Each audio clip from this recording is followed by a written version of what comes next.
All right, so it's been a few hours now since we tested things out. I'm patched up here, and I'll obviously do some pictures and footage tomorrow morning. So in hindsight, I just want to give my take. First and foremost, clearly, all right, I'm going to say, for the record, I have found my self-defense ammo. And I'll explain that by the end of this little spiel. I am a true believer in this. I'm a true believer, and I'll tell you why. There's some stuff that wasn't captured on video. So here's the deal. It's got a really hard shell. You'll see, especially in the close-up of the video, you can see one just basically bounce off my belly and fall to the ground. That one had a very small hole in it, and I do a close-up of that on video. But all of the stuff was pretty much still in it. The other one broke in half and fell on the ground, and most of the powder looked like it was still in it. We were able to dump out quite a bit. So when it comes to soft targets, you are definitely going to have to be dialed up higher than I was at, and I was at between 26 to 28 joules. I chronographed a couple rounds right beforehand, and one was like 302, one was 292, one was 298, the next one was 300. So had I been hit in the chest, it may have been a very different type of dispersion, because, you know, the hard breastplate and everything. I got quite a bit of center mass right here at this point in my life. So there's that.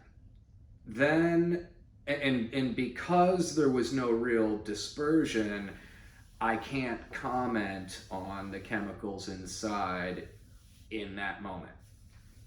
More on that to come. Now, the pain of being hit with those rounds. So obviously I told my friend Tony that I want him to double tap me. I chose the belly because I felt like it was the safest spot. I didn't want him aiming for my chest, just to make sure he was far from my neck and my face. And I don't want to get hit right above my heart with anything hard. But I didn't want to put some type of shield or breastplate here, because then we're just testing, you know, the chemicals, and we're not testing the effect of the round hitting you. So I will say, in case it wasn't obvious in the video, it really hurt. And I was ready for it. I was flexing, and I feel like had I not been ready for it, it would, like, I was surprised at how bad it hurt when that first round hit me. And he's a pretty good shot, so that second round landed right next to the first one. I thought it felt like when it hit me that he nailed both of them right in the same spot. It hurt like a motherfucker in the moment. And I have a pretty good tolerance to pain. I've had, when I was fighting in Sansu, I've had my toenail ripped off, and I was able to tape it up and keep going. I've had a shoulder dislocation. I took a forearm to the throat one night that dropped me for like 15 minutes. They were about ready to trach me. I've been mauled by dogs. I'll share a couple pictures of that. I almost lost my right thumb when a dog mangled me. Had my leg, can't even remember which one. It's been so many. Yeah, right here. Had that completely ripped open, breaking up a dog fight.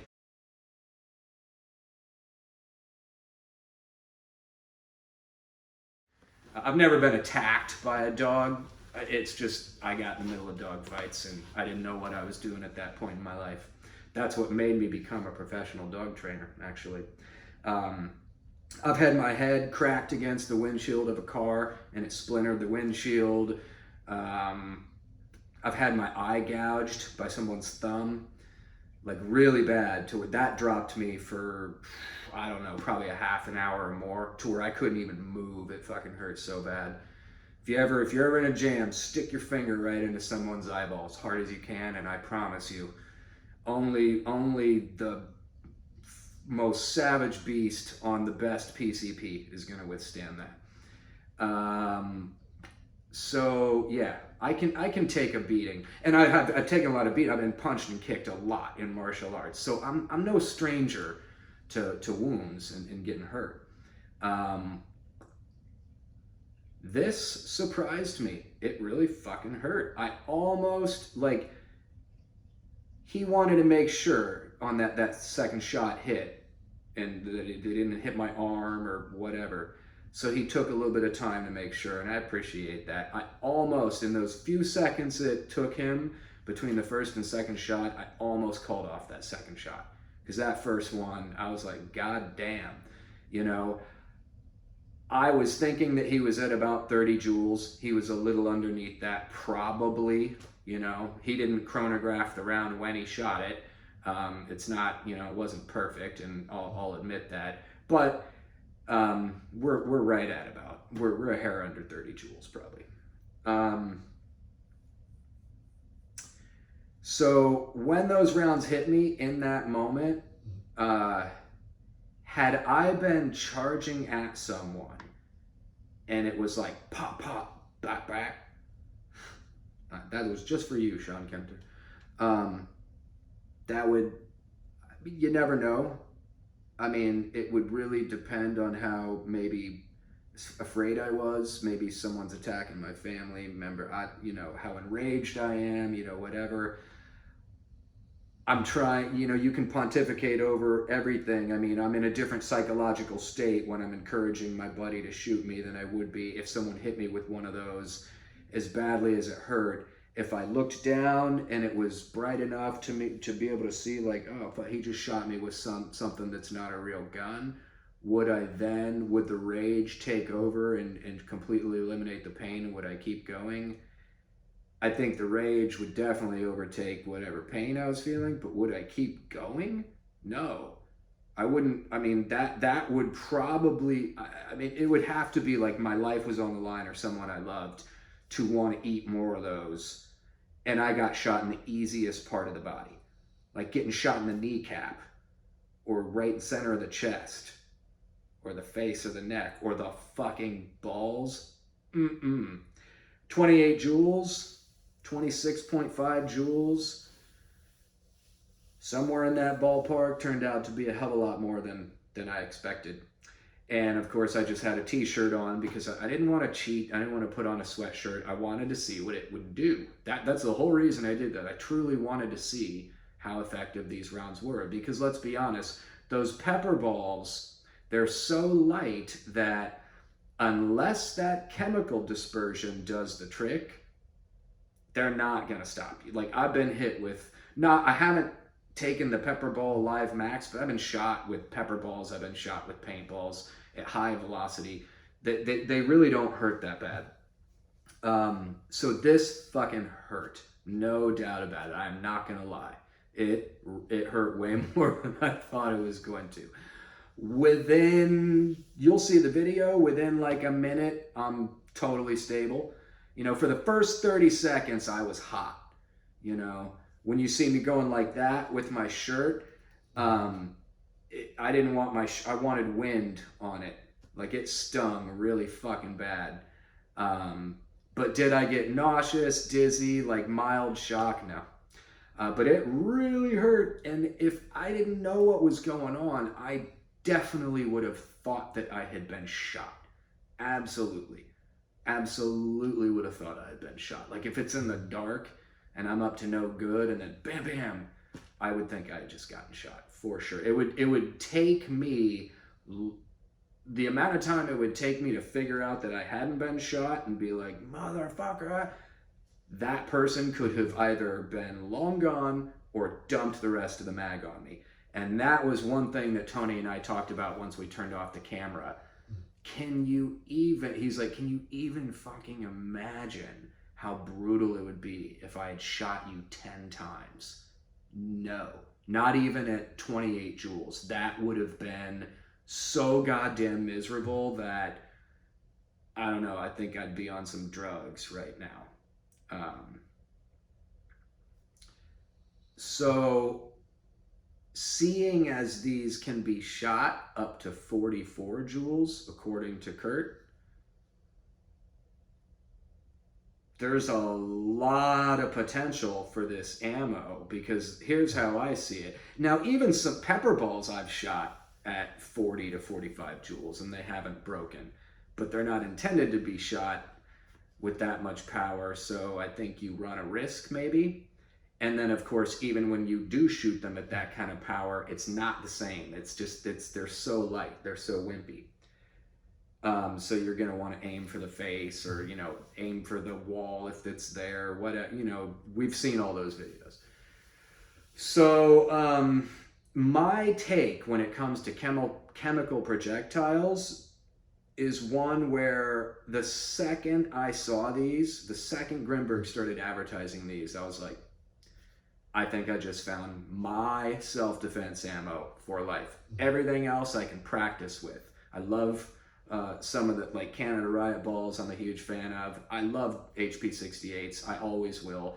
I love Joule V2s. Now that I'm playing with different barrels and a lot of different markers, it's, you know, different ammo for different barrels and whatever. But holy crap, I think I've fallen in love with this ammo after getting shot with it, because I can't even imagine how painful that would be getting shot at 44 joules with a 6-gram round. Now, let's be real. One of the rounds didn't break at all, and the other one only cracked in half, which is pretty much like it didn't. It's not like they exploded when they hit me so that I didn't feel the kinetic energy. It was all there, and you'll see it in the wound.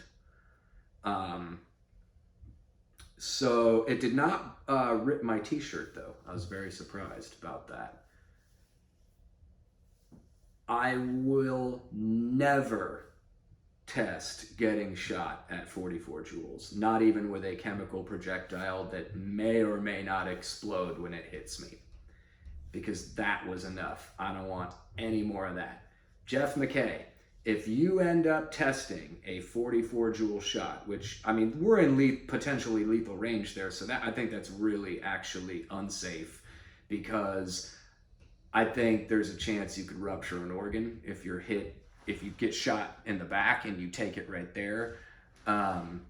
Unless you don't have a gut, Jeff, you're all cut. So, you know, I've got plenty of fat here to protect myself. If you take one of these at 44 joules and it does not break, you are gonna be so fucking bummed. So fair warning. Now, had I gotten shot with the chest and it had broken entirely, then it may not have hurt anywhere near as bad as it did. But I would have had the chemical dispersion. Now on to that.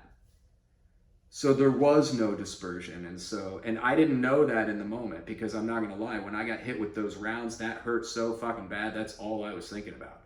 It really, I mean, after the second shot, I opened my eyes. Actually, I had them open. I think I closed them when I got shot, and then I opened them again. I mean, it was pretty freaking intense, I'm not gonna lie. But I remember saying, like, yeah, the chemical didn't do shit, and then I kind of slowly realized that there was no dispersion as I started, you know, winding down after about 30 seconds.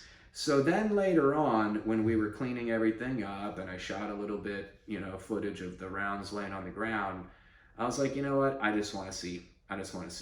So where I had dumped the powder out of the one that was broken in half, I just kind of scooped it into my hand and kind of went like that and stood over it. And I didn't go like that, I just kind of stood over it. And within a couple of seconds, I was like, oh, fuck, that was a mistake. Because the shit kind of settled on my face, and it took a couple of seconds. It was the burning on my face where I was like, oh, that was a mistake. And so I walked away from it. And I was like, gosh, this really sucks, you know? And it wasn't disabling by any means, but it was just, I mean, it was such a micro fraction of what I could have been exposed to. I mean, it was hardly anything. I just kind of went like that and then like kind of did one of those. And that was enough to where my face burned really bad for like 15 minutes. So if I actually had to poof that stuff, just the burning on my face would be pretty freaking miserable. If it got into my eyes and I ingested it and breathed it in, I'm not sure I want to experience that, but I'm going to. So I only bought a 7-round tube. We shot 2 tonight. So I'm going to go back over there and I'm going to stand right where I stood and I'm going to have him shoot the barn next to me right above my head. And we're going to see what that's all about. Or I may hold a plate in front of me and have him shoot me in the chest. We'll see. If I'm going to do that, I feel like for my own safety, I need to put something on, which means I'd have to tear it off so that initial poof wouldn't hit my face. And that's what I want to test to see how effective that chemical is. But I will tell you now, I think it's going to be extremely effective because, man, what little bit of 15-minute burning I had just from minor exposure. But yeah, I guess that's about all I had to say. I absolutely, it actually, I'm so glad I did this because it has given me a whole new faith in these markers at low power. It is also, I mean, I had never shot meat before, and we shot a pork butt tonight, a slab of pork, and at 60 joules, the rounds went like an inch into the pork. And so, I mean, I've seen the videos, I've seen what these can do. I was going to tune up my FN to shoot at like 100 joules and see, I was assuming it would go right through. And it dawned on me that I didn't bring one of my modified FNs. I cranked the reg in, and when I flipped it, it was like, burn, all the air shot out the back. I'm like, oh yeah, I didn't modify this one yet. So, yeah, there's more testing to come. I've still got 5 more of those rounds, and undeniably, I'm going to be buying a jar, or at least another couple tubes, because that is what I want to use now. That's going to be my go-to less lethal ammo, because the way I see it is, if the chemical dispersion fails you, the pain compliance will not. If the explosion happens and the pain compliance isn't quite there, we're gonna see. That's what I'm gonna test next. But I have a feeling it's gonna suck every bit as bad as the Gutshots did, just in a different way. And so more to come on that.